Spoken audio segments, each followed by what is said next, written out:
everyone, Kareem right here, and today I have the pleasure of interviewing Darin Van Tassell, who is the president and owner at Tormenta FC. Darin, thank you for taking the time for joining us today. How's it going? Kareem, I'm always honored when someone wants to obviously know about our club, but I appreciate the good work that journalists in our country are doing on the teams throughout the U.S. We've all had stories to tell. Thanks for taking the cover off of those and letting us talk about them. Thanks for your work. Thank you. It's definitely been a journey, and it's so cool and interesting to learn about ownership and club owners existing in the United States. Specifically, you currently own a club. You're a co-founder as well as with your wife. So this is super cool. This is the first one for me here on the One Soccer Nation podcast. So could you just share a little bit about that? And also, one of my favorite questions to usually ask my guests is, just take us back in time and share how you got involved in the beautiful game. It really does matter where you start to tell the story, doesn't it? Yeah, for sure. Some people want us to start with the day they were born. This story really goes back a couple of years. There's a few things that drove why is there pro soccer in Statesboro, Georgia. One, we really believed this city which is a great university sports town with Georgia Southern University, was ready to be a professional sports town. Two, my wife and I had an existing small business that we started in 1998. It was a golf range, and then added miniature golf and some batting cages. And then it really grew into a really large family entertainment center. Think Dave and Buster's, but about 3 times that size. But in some ways, why soccer and why now perhaps is the more interesting story for your viewers. My background was in baseball. My wife was a swimmer. We were both collegiate athletes. I coached in college circles for a long time.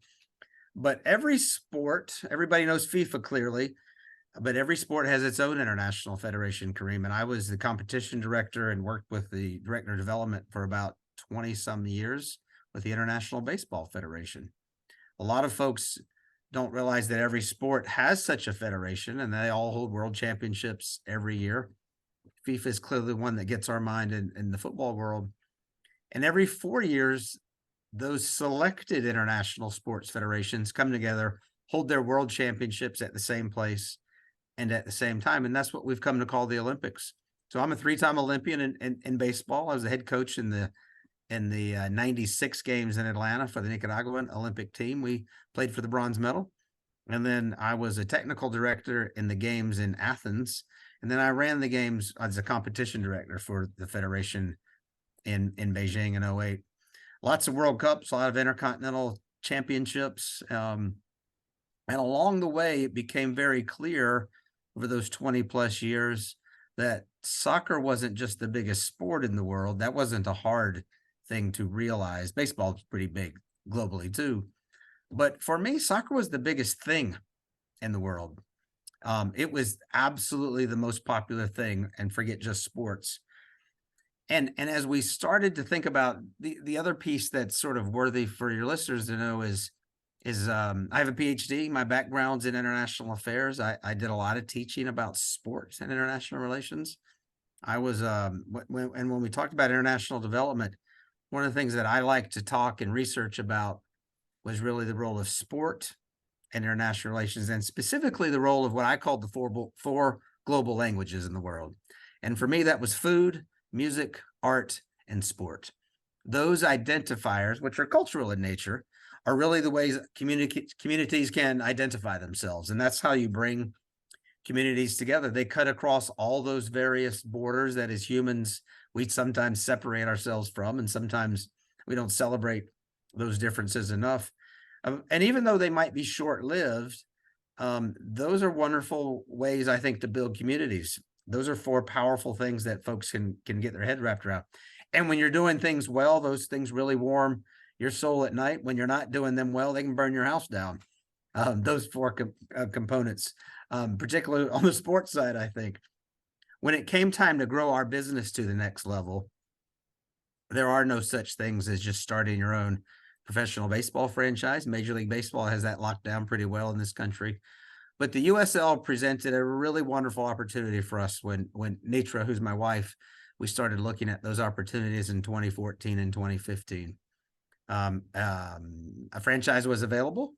We did a lot of painstaking work about the league. The fact that we felt like it was a very strong, centralized organization, Kareem, is what attracted us to that league. I wanted something like that, a strong federal system. I wasn't looking for something where the teams were stronger than the center. I wanted the center to hold.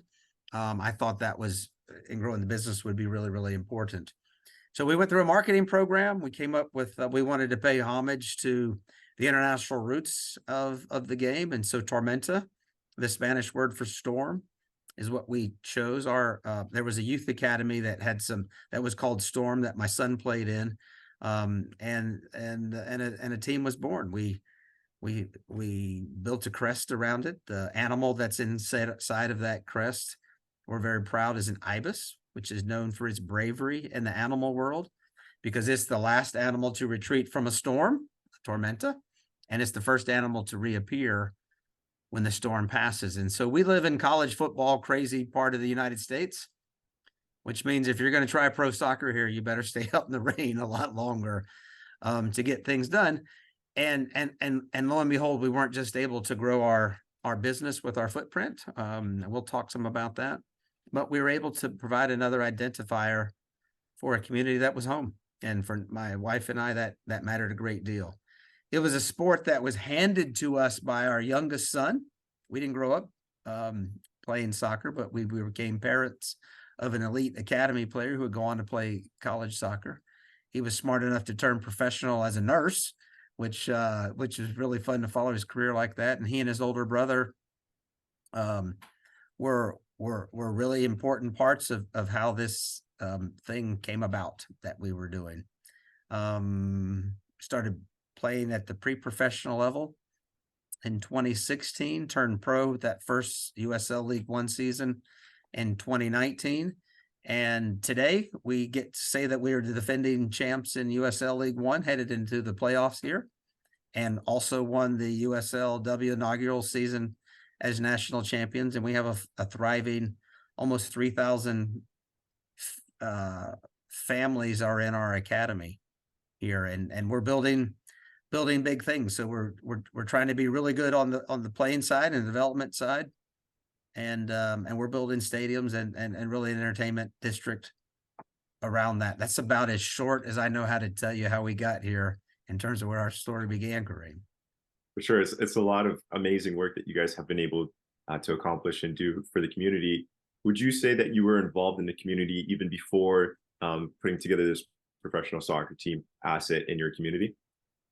Absolutely, and without hesitation. I grew up in a very service-oriented family. You don't get to grow up in your hometown and not want to be a part of it. So there were plenty of volunteer places. But as a player and a coach growing up here, and someone who returned, and because the universities tend to be service-oriented, those were easy sort of transitions for me. I was pretty well known in our community for lots of those things. And when we decided to turn pro and create Tormenta, we had tons of goodwill that we could draw from, whether that was from the mayor or the athletic department at the university, whether that was from the key community figures, whether, quite frankly, it was, people's in the governor's office at the state level, our city and our mayor and our county commissioners. We had to have all of those people, and we still have those people, and it needed to make sense to everybody what we were doing, and here we are. So those relationships existed before this project came together. How instrumental is that to play a part, and how long, once you started that conversation of, hey, we want to bring a USL One franchise to this community, how long was that conversation until it came to fruition? We started speaking about it in earnest in about late 2014. We announced in the summer of 2015, and we were playing by the summer of 2016. Remember, we start off in what today we'd call League Two in the USL, so just a May, June, July season. And after having some really big successes there, and deciding to turn professional, that would have been late 2017. We made that decision, get announced in 2018, and we're playing by 2019. I think I think the easiest thing to do is to field a team. Having coaches and winning is not easy at all. What's difficult is coming to the conclusion that if you're going to be in the sports business, then you better not be in the business of sports. You better be in the business of memory making and experiences.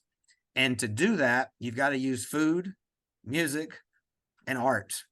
The sport part's already baked in. So we have to build stadiums. There's our art piece. We have to create the right kind of environment inside of our stadiums, whether it's as simple as just saying food.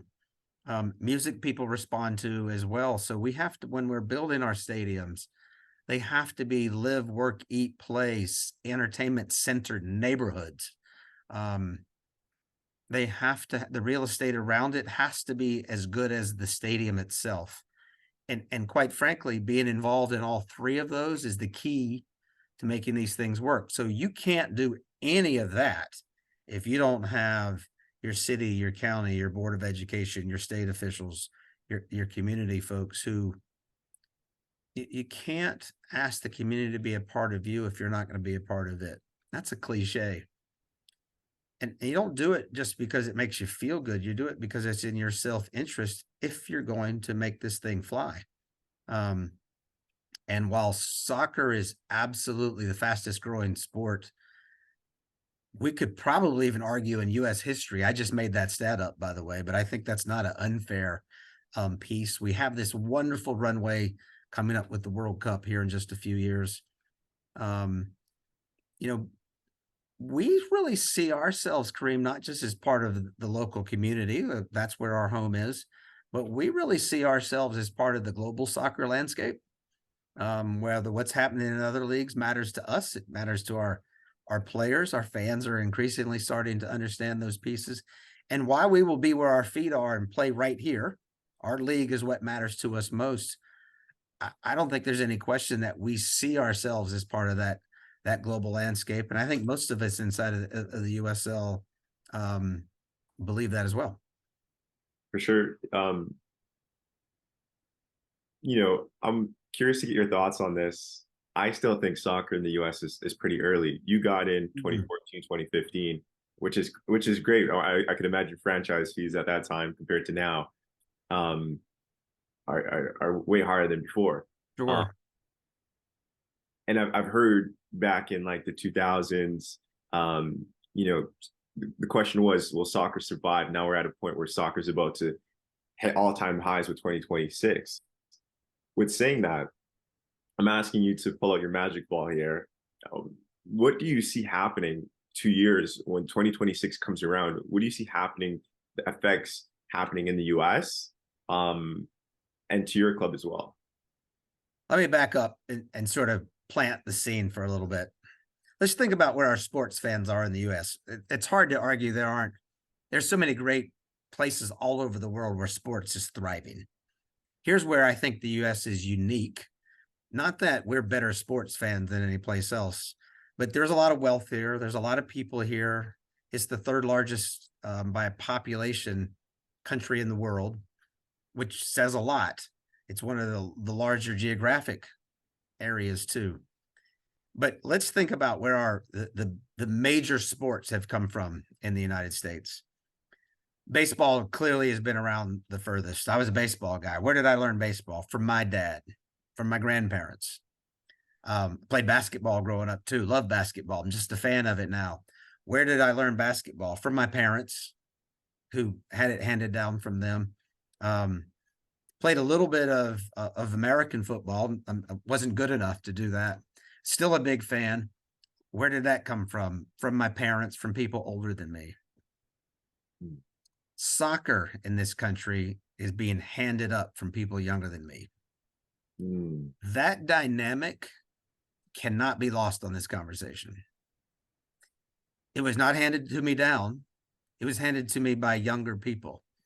And so one of the real realities to recognize, and maybe this will sound like Dr. Van Tassell for just a second, is the sports landscape in the United States with regard to soccer starts at the private level, our academies, before it ever hits our schools.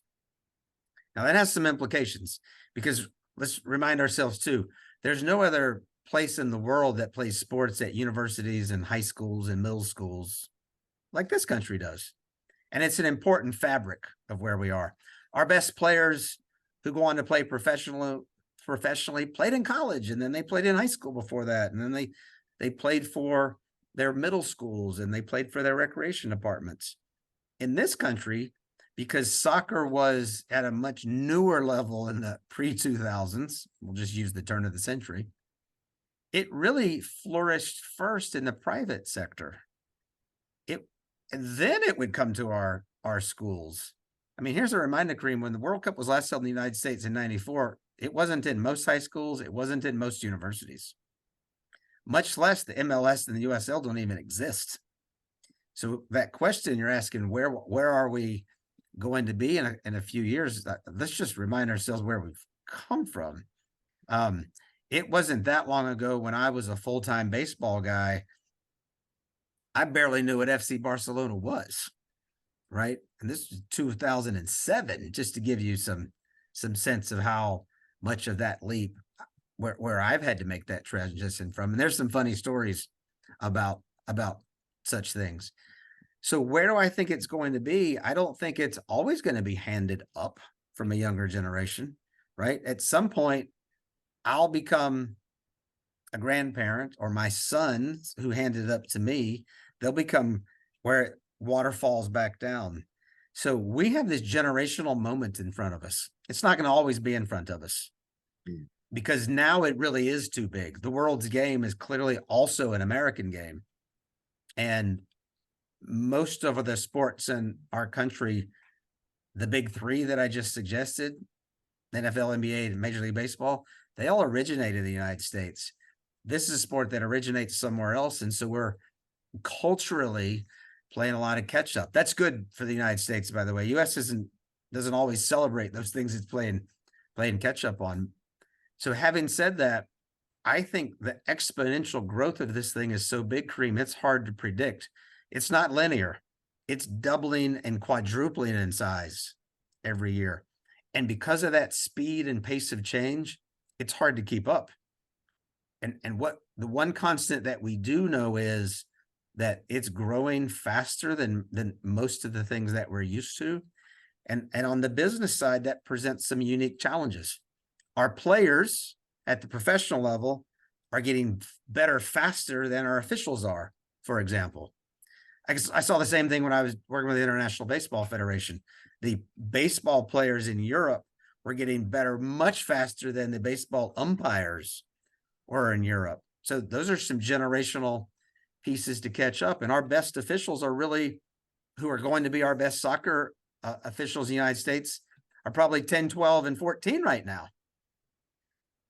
So that creates some challenges as we're moving along the way, because we are compressing our time so much in a shorter time frame than most of the rest of the world where soccer and football have been much bigger. Where do I think it will be? I think stadiums are just about to begin to flourish even more. We're figuring out the business side of these things. Soccer's not unique in that regard, but where soccer is unique is because there aren't as many soccer-specific stadiums as there are specific baseball stadiums, for example, specific basketball arenas, specific American football arenas. But to be successful in those spaces, one of the trends that we are seeing is that teams aren't just leasing their spaces, but they're starting to own those stadiums. And then they're starting to try and own and control the real estate around it. Well, that's a lot of capital to do that. There's a lot of risk inherent in doing that. But in some ways, it may be, for some markets, and certainly our own, more stabilizing than not doing so. So where the capital comes from in tough economic times of higher interest rates, coming off of COVID timeframes in which that really did paralyze a lot of businesses to do some things with. I think those are our challenges. I think the growth is happening on the player side. I think the growth is absolutely happening on the fan side. Our job as owners is, how do we take those moments, turn our club to be the best that we can be, and to take advantage of those? That is a simple question with an incredibly complex answer and response. How do we get there? Well, it involves a lot more media coverage like yourself. Thank Kareem. It involves a lot more fans who have got to move away from that soccer. I'll pay for basketball, baseball, and American football, but soccer somehow seems to be more holistic. And let me just come and volunteer and be free. We can't take ourselves to these next level on professionally. We don't break some of that mindset. Those other sports don't suffer, by the way, from those things. But this sport is still young and new enough that those are growing pains to go through.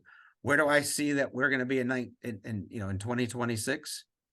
Well, the world's going to be watching us. We got a lot of eyes who are going to see us for the first time.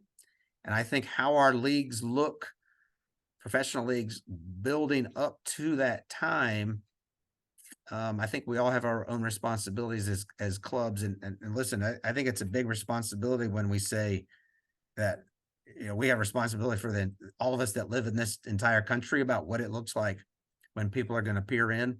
But it falls on all of our shoulders. Us as owners, our leagues, our players, our coaches, our central offices and our leagues, our media and our fans. And we are going, right now we're like those 8-year-olds trying to go be freshmen and sophomores in college. That's a tough assignment. And yet that's exactly what we're going to do. So we have to, we have to mature pretty quick to keep up with those trends. That's a long-winded response, Kareem. Yeah, no, that fully resonates with me where I'm currently at too. Okay, so you just mentioned, the real estate component, and obviously, going back to 2014, launching a team in 2014 is a completely different time from launching a team now in 2023, especially with the way the world is right now, where it is economically. You mentioned real estate stabilizing your project.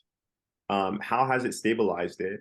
And I'm pretty sure through my research, you guys just launched or built a 5,300 seated stadium, a new stadium. Yeah, we're in phase 1 of that. So right now we're just under 3,000, and we start the next phase of that here this off season. By the time we're done, it'll seat 5,300 for soccer. It'll be soccer specific. But it will also, right behind the net, will be 4 stories of apartments and condominiums looking directly into the field. We'll have another 4-story indoor music entertainment venue. That's a craft brewery restaurant. So where the 4th floor balcony looks into the 3rd floor stage, and there are outdoor patios that look onto the field at every floor. And then behind the team benches, the benches are part of the seated seats, and the 4th floor is the rooftop, and there's 14 luxury boxes, and underneath all of that is where our locker rooms are for both our men's and women's and academy teams, our visiting teams, as well as space for Georgia Southern University's Division I men's and women's NCAA teams. I think one of the trends in sports, if there's anything I learned during my time in the Olympics, is we have to build stadia that are shared, have used for multiple purposes, and used year round. It has to be a destination. People, and this whole stadium will be surrounded by retail, by housing, and then in the surrounding acreage, there'll be even more housing and more retail. So we built a lot of the retail already with grocery stores and Starbucks and Chick-fil-A's. We've built new roads and intersections, bus stops for the university buses. That's critical work to it, Kareem. It's kind of the non-sexy part of it all if you're in the soccer. It's sounding sexy to me. Yeah. Right now we have a wonderful playing surface. We put a sub-air system underneath there, which is really developed by the Augusta National, which is only about 70 miles from Statesboro. So we really can't ever get rained out. It's a massive vacuum and pressurized system for the turf. It'll move 1,300 gallons of water a minute. Wow. By the way, they put it under every World Cup field in Qatar also. And if we're going to do soccer in there, it means we also had to build a facility big enough for 14,000 concerts, person concerts. And so we'll have a permanent stage, much like FC Dallas at Toyota Stadium, where they built theirs. I thought that concept was brilliant. Our stadium will hold fewer people, but it's only 5,300. This is not we're not building 50,000 seat stadiums. One of my favorite parts about soccer and our fans is we let them get intimately close to the field, really close. I don't want them far away. I want them right on top of it. And at 5,300, that's the right size, which isn't a stretch to put all those folks in there. We've got to get rid of the construction site that we're in the middle of. We built a place to play in, to get it up and going, which takes a little bit longer when you also want to make it so that you can keep building things along the way. So the next 18, 24 months, we'll get all that finished, is where our heads are. And what a spot for it to be. I don't want to just for us to play in League One finals and USL W finals there. We want to have collegiate finals there. It's a place where the NCAA should be able to play and have a Final Four. My pitch is if the College World Series can be in Omaha, then it needs a permanent place too, and we'll go after those things look like. There's a lot of other fine venues where it's currently, being played and has been played. So we'll have to make sure that we have some good pieces, for that. But it has to be a destination. Your real estate has to be a neighborhood. It has to be a place that people want to come and play. The math just doesn't work. Listen, the Atlanta Braves are a great example, Kareem. They don't move out of downtown Atlanta because they didn't like the parking. The Braves move out of downtown Atlanta to the suburbs because they didn't own the stadium. And now the Braves not only own their stadium, they own the hotel that's part of that place. They own what's called Battery Atlanta. They own all the residential places. They own all the retail places, the commercial places. And the Braves are quite open about it, that Battery Atlanta makes far more money than Braves ticket sales and sponsorships and concessions do. Well, we're in a much smaller market. So Battery Atlanta is not what we will be building here, but it's just a different scale. Just because people are in smaller markets doesn't mean they're less sophisticated. It just means you have to build things that meet what market demand could be. And at 5,300, we're well in touch with what that would be. We're also on the real estate where our existing business is that I was speaking at the beginning of the podcast, where the clubhouse is, our family entertainment center. And so that clearly benefits from it.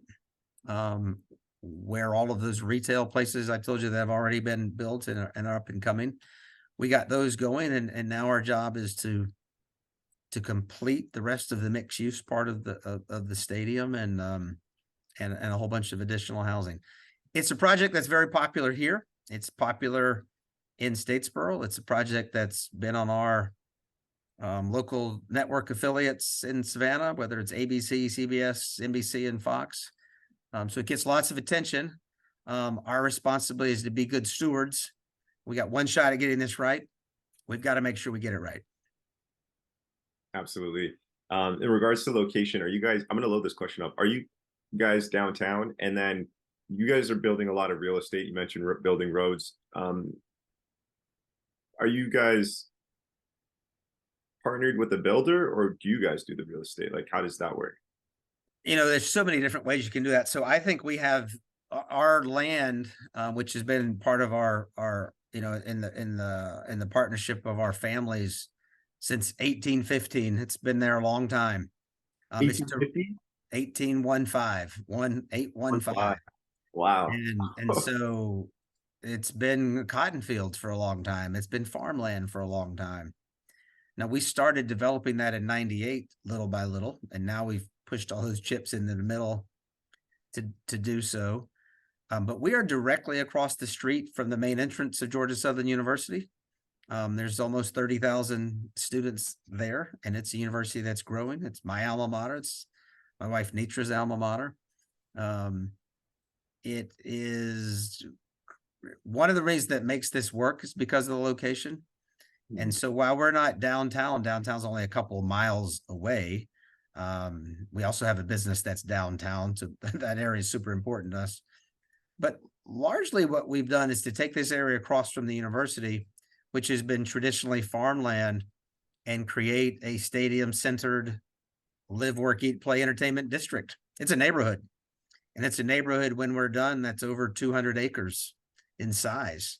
And to do that takes lots of planning, planning to the level of exhaustion, perhaps. But as I said just a moment ago, we have to get this thing right. And in order to get it right, we've got to make sure that that it's going to work. Yeah. So huge project. How many people are you managing or working with closely? Yeah, all of them is the answer. It's I retired as a professor emeritus from Georgia Southern a little over 5 years ago. And so this is what my wife and I do. This is our job. We don't bring a lot of superpowers to this thing, Kareem, but we are present. We're present every day.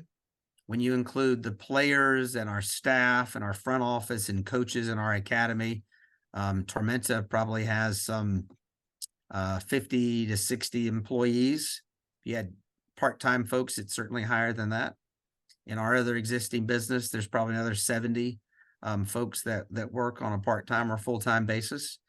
And as the rest of the stadium opens up, those numbers are only going to grow. It's a massive responsibility to make sure that we create professional lives for those individuals who can grow and flourish. And just like our players, pros may start here for them too. And they, when they've exceeded, then there are other places for them to go and play. And the same thing happens in our front office. While we've moved some 67 players on from the amateur level to play professionally, and lots of our first team players on the pro side have moved on, we now have 8 of our women who are now playing professionally abroad. But even in our front office, just in the last 5 months, we've moved 5 of them all on to the MLS, who are now working in front offices there. Those are proud moments, but they're also difficult moments because we have to reload when it comes to that. But my wife and I were we were teachers and professors before we became sports owners. And I think that concept of teaching it certainly helps us understand. You spend time with people and then they move on. Everybody we hire, I want them to be here forever, whether they're players or coaches, and that's our plan. But if it gets to a point where they have some other options, and then we're going to help them exercise those and help them think through about what the best way to do it is. Just one last point, though.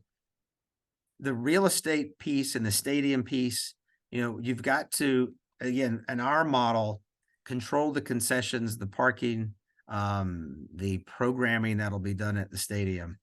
We're owners, but, at our league level and certainly here at Tormenta, we're promoters. We are the folks that are the hands-on people with the club. And, we don't get to ride around in our airplanes and only sit in our owners' boxes. We're our feet are on the ground, and I don't know how else to do it. By the way, I'm certain there are lots of places to do it, but this is a pretty working blue collar program. For sure. In regards to funding this project, if you don't mind me asking, is the city involved? Is there public funding? If you could share any information in regards to have you guys raised capital in regards to that? Yeah, it's a great question. So we put an ownership group together back in 2016. A lot of our close friends, and couldn't have done it without those folks. And many of them are still directly involved. And they were just wonderful supporters of Nitra and myself. Myself and Nitra and several of us are the more hands-on involved in the day-to-day operations. We have the city and the county and the Board of Education helped us create a tax allocation district for this area. They're called TIFs in other states. In Georgia, they're called TADs. And here's what they do. You just draw a geographic line around the area. You don't raise taxes in that area for property owners. You don't lower taxes. You don't raise the community's taxes. You just bond against what the future tax base will be there. And then that money can be used to help build public infrastructure. So the city helped raise about a little over $5 million for that. We've contributed another little over 5 million ourselves for the water, sewer, power, streets, intersections, widening of road, paving of roads. Tormenta Way gets developed and is built out of this so that all of those things that we talked about earlier could come to life. So while the city hasn't put in any of their own funds, they were critically important for us in helping issue the bonds that helped us get that done, and that so that we could pay it back from future sales tax revenues. Because it's a new development, we've been paying those revenues ourselves. But this next year, there's enough things that have been built in there. And so just the property taxes will go towards that. And then when it's paid down, all of those go to the general fund that the city and the county and the Board of Education get to do that. Other than that, there's been no public dollars here. It's all been privately raised, which is harder to do. But I think in the end, we'll be very pleased that that was the case. But because this is home, I think the city and our public spaces will get the benefit of being of using it and feeling like it's theirs without having to contribute those dollars. And that may be one of the magic bullets that we get to employ, Nitra and I do, because it's our hometown. And this is a legacy project on top of a business deal. Yeah, the first time I ever heard about TIF, Cortland McCullers mentioned it to me. I got to do some Googling on bonds and stuff. I haven't heard it. Just finished watching The Big Short a few times. Yeah. Keep hearing about bonds. I got to do some Googling. Well, that's right. And there are lots of kinds of bonds. I've probably become a bit of an expert on it all. It's a wonderful solution for communities to not have to raise or lower taxes and not create a tax burden, but to take an area that perhaps isn't generating much in terms of taxes, but all those new property taxes can help pay it down so that when it is paid down, all those new taxes then go straight to the tax base. So it's a fairly sophisticated way for communities to do some things. But all those funds can only go to public infrastructure, at least here in Georgia. So none of it went to developers. None of that money got to come to us. And it was a pretty open and public process. So we were a very open book in terms of how those dollars were spent. For sure. I want to comment on the land that's been owned from 1850, if I remember that correctly. Correct. So it's been a few decades, a lot of decades since you guys had the land. To see where it is now, how does it feel for you to see where it is? Well, it's fun for me. So one of our key partners, it was in their family's land, and they're key minority partners, and they were able to bring that land into our partnership. I can tell you this, I feel an incredible responsibility to the people that worked on that land, who owned that land, who were pushed off of that land. We can call about it lots of different ways in terms of what our legacy should be going forward. And we have paid homage thus far to those families. We will continue to do it. And there are wonderful stories about what was here. One of the more intriguing ones is just the geography of it, because I'm quite certain that this land was so far out of the city at the time. Today, it's in the heart of the city, and it really does speak to the shoulders, the proverbial shoulders of all the people that have come generations before us, who are responsible for anything that we're able to do today. Definitely. I couldn't imagine it. You know what? Let me put that out there. What has the biggest challenge for you been in pro soccer ownership in the United States? What a great question. I've learned the game. I've learned a lot, and because I learned it as an adult, I think it's been just wonderfully exciting. I'm a complete addict. This game is so wonderful and painful, and it happens in a flash. The challenges have not been understanding the game, however. I think the biggest challenge is understanding how, listen, let's just cut to the chase. At the heart of this is people.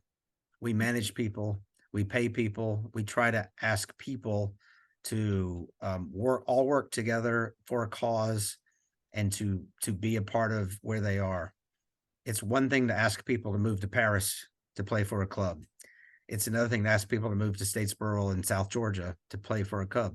So they've got to feel connected to it. But I think managing talent and managing the resources so that folks can not just exist but thrive, those will always be the biggest challenges that we have. We've got to make our clubs financially viable. That's hard to do without stadiums and real estate here.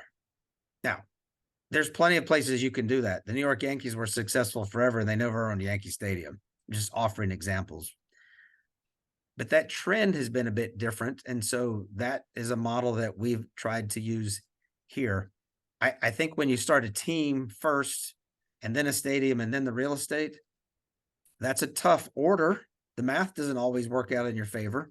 Teams tend to lose money. Stadiums don't lose money. Real estate certainly doesn't. But it's hard to have the wherewithal to go real estate stadium team. And a lot of public entities, a lot of cities have tried to do that, right? I've already said multiple times I'm a baseball person. So what did Tampa and St. Pete do in Florida? They built the stadium first and then went and found a team that would become the Tampa Rays. Having that kind of long-term vision is hard to do because the juice at soccer is really at the individual and local levels. And we've really asking our communities and state and, governmental levels to come alongside and to join us. And historically, it's been a lot easier to do that in football, basketball, and baseball. Soccer's moving in that direction. And thankfully, we live in a city that, because I was a fairly well-known public figure, we could get a lot of mileage about people listening to second and third conversations. So it always had to make sense for folks along the way. The toughest part of this job will always be making sure that the people you work with, not the people that work for us, nobody works for us, the people we work with are satisfied, want to be here, and want to be back here year in and year out, whether the front office, players, or coaches, whether it's any of the other businesses that we do. But it's also responsibility of people that live in this part of the state and this part of the country. I feel an enormous responsibility of that. Those are the things that keep us up late at night. And if I can offer just any piece of advice, and you're thinking about it some, I think it's much less about being optimistic and it's much more about being defiant. Chase it, keep going, don't stop. And when the roadblocks are there, we're going to have to find a place around it, mainly because you can't go backwards. And if you're just dipping your toe into this thing, well, then you can go backwards. We didn't dip our toe in. And so being mercilessly defiant in terms of finding solutions, that's the hardest part. Wow, so many great points. How many people what's the most amount of people that you manage number-wise? And what advice would you give to me and the viewers in regards to managing people? Yeah, it's just be present. It's the first thing. If you don't know the people you work with, it's tough. I think being available, being present. Remember, people are like players and coaches and fans when it comes to work. They want to work not because of a location they're in. Yes, we have to be compensated in a way that makes sense. But even in the workplace, we want to be relevant. We want experiences that make us relevant, so that our memories are the memories that we get to be thrilled by. Sports does that in a very unique way because it lets us have memories where we keep score for. But winning is also some of the least important things that we get to do, because you can't win enough in this sport. Because as soon as you go undefeated and get the trophy, you've got to do it again. And that, by the way, that's its own fun. adventure, but it can't be the only thing that you're being asked of. It just can't be. It won't sustain itself. The biggest piece of advice: be present, make sure that you're relevant, and make sure you're letting people work and also be relevant. If all we're making sure is that, compensation comes in lots of different forms. We have to eat, live indoors, and pay bills. But being cognizant of that and moving along with it is hard. Listen, COVID and inflation of the last 6 years has made that a tough moving target for us as we're leaders with people who need to be compensated. Wages are skyrocketing after a time where we couldn't interact with one another for 2 years. Boy, if that's not a formula we had no practice at. So I just think widening the circle to let people be part of the decision-making process is just smart. I think it's good business. But being a leader all of a sudden doesn't mean we yell and demand, because that's just yelling and demanding. I think the profession of teaching and offers us as much insight to being a leader as it of the business group as it does to being a coach.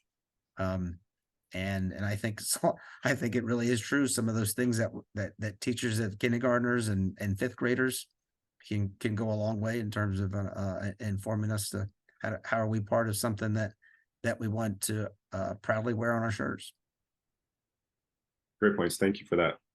I want to be respectful of your time. Coming up on just maybe the last two questions. Okay. Last year, 2022, Tormenta FC was crowned the 2022 USL League One champions. What has that done for the club? Well, I got the cold chills. These went all the way to my knees, just so you'll know, when you said that out loud. Yeah. I don't think we wrote that fairy tale in our minds. We loved the pursuit of it, but when it happened in 2 teams in the same year, I am not just certain. I know it's the case. It's never happened in U.S. soccer history where a club won both male and female titles in the same year. And we did it pretty for 2 pretty new leagues, of course, too. Well, you get to live with that forever. They put the star above your crest and it never goes away. I think this year on both the men and the women's side, we loved having that target. It's fun. It's fun to keep score and to play games of consequence and having jeopardy associated with them. We're fighting for our playoff lives on the first team on the men's side this weekend. We got to win just to squeak into the playoffs because our leagues are getting so much better with time. And I think that's one of the great stories about the growth of soccer on the players' side. But it's meant everything. There are 7 highways or main thoroughfares that come into the city limits of the city of Statesboro. Every one of them, you'll see that classic green colored transportation DOT sign that says, "Welcome to Statesboro, home of Tormenta FC. 2022 USL W champions, 2022 USL League One champions." That's on the sign. Everybody gets to see it. When you ask what does it mean, it means as much to the people that never wore the uniform as it does for those of us that work underneath that umbrella. Wow, incredible.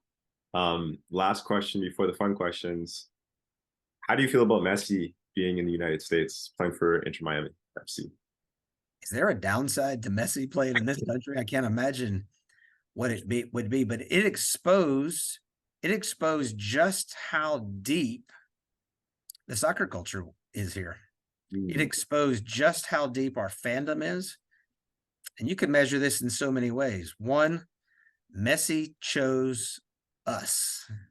2, nobody does escalating ticket prices like those sports fans in the United States do, and yet we still buy them. That impact. But it also was what a legitimizer it is for the American soccer landscape. We've had many before. This is our latest. Getting the World Cup was certainly one. Our professional leagues growing is certainly one. But it's just a legitimizer for all of us, fans, front office, and owners, that this stuff matters. And guess what? If Messi's here, then we also all are part of that global soccer landscape. So because we play in the Open Cup, and because geographically those first couple rounds involve us and Inter Miami. Remember, it was last year we make it to the fourth round of the Open Cup. We lose to Inter Miami in a very close battle in Fort Lauderdale, which means it's just a couple of draws where Tormenta could be going head to head and playing against Messi on the same field. And can you imagine if we were lucky enough to win the home field, which is just a 50-50 draw? Yeah, that's how important it is, because it lets us talk about in podcasts what the possibilities of things that just seem completely fairy tale-ish, but all of a sudden now could really happen. Definitely could be a reality in the US Open Cup too, right? We're at the end here. I have some speed fun questions I would Let's ask. do it. I'll try to be fast. Super fast, Darin. All right. What's your favorite? Do you have a favorite MLS team? Well, Atlanta United is close. So if I keep up with any of them, we were there. I went to the final when Atlanta United won the whole thing. But, now that we're playing pro soccer and our academies play against Atlanta United, Tormenta FC plays against Atlanta United. We play against them in Open Cup and preseason sorts of things. So while they're my favorite MLS team, they're really much more of the competition too. But what respect they've provided for us along the way too. And I can't say enough things about the mutual respect that exists between our organizations. What's your favorite type of music to listen to? Oh, that's really good. The older I get, my children already think I'm musically illiterate. So when they listen to this podcast, they're going to smile and laugh. But I really like, I like a lot of coffee shop jazz. You want to know it's true, but I love anything too. I'll listen to Taylor Swift on her good days. Give me a lot of classic rock, country music. I like a lot of Drake stuff too. So Drake, I just like good stuff. I just like good stuff. When it's playing in the locker room, I have to absorb what's there. Okay. Drake's from Toronto, so you're representing us right now. What about favorite food? That's a good one. I do enjoy food. Chicken cooked 99 different ways seems like the easiest out, but man, chicken cordon bleu or eggs Benedict, those are probably. I'm still a maple syrup pancakes guy, as well. What's your favorite activity? I'm a golfer. I like playing golf as an adult. It's the only sport I can keep playing at my age. I'm not that old. I just had a birthday, so we're in our mid to late 50s now. The bald guys, we can look younger maybe than we are, but I really like playing golf. I'm a big Atlanta Braves fan. I love watching baseball games, but the thing I get excited for is watching any Tormenta FC event. That's probably my biggest pastime. Well, happy belated. And so you're in the second quarter of life right now. You're in your prime. It feels like it. And the last one, Messi or Ronaldo? Oh, it's got to be Messi for me. That's not hard. Well, Darin, before we go, was there anything that I missed that I didn't ask that you'd like to add in? No, but thanks for visiting with me. Your podcast, Kareem, when I've watched them in the past, getting ready for today, you're very conversational. You're bringing your own background to these things too. So I just want to say again what I said at the outset. Thanks for being a journalist with regard to this game and helping us tell our stories. Most appreciated. Absolutely. Well, Darin, before we go, I'd like to thank you for taking the time for joining us on the One Soccer Nation podcast today. Thanks, Kareem.